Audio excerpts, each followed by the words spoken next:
So what do we know so far? We know that for a projected tuition of $20,000, the preschool will incur costs of $12,000 in variable and $14,500 of fixed costs. So from that we know for every dollar of tuition,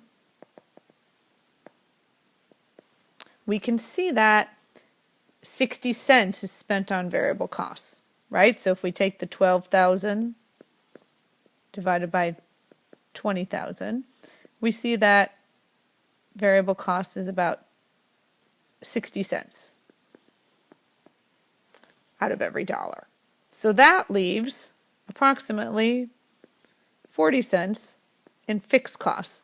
So out of every dollar of tuition, we have 40 cents left to cover fixed costs, or 40% of every of the sales dollars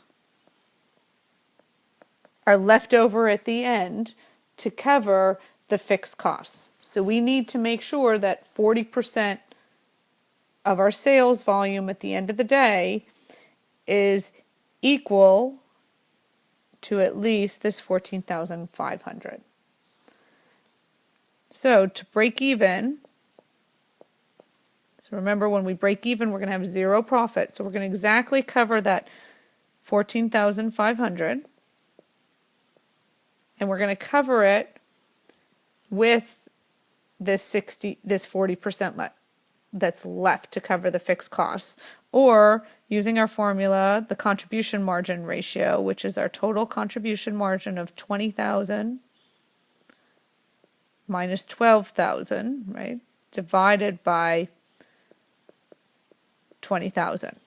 And again, in this situation, because we're looking at this denominator as a ratio, even though my expected tuition is going to increase and my variable costs are going to increase, everything's going to increase proportionately, and this ratio will stay the same.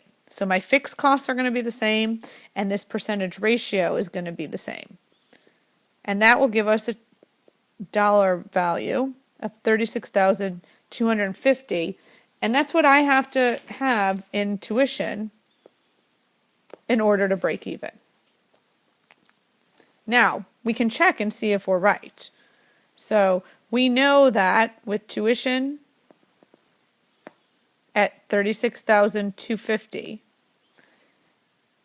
we're going to have a certain amount of variable costs. And our variable costs are going to go up in the same proportion that our tuition went up.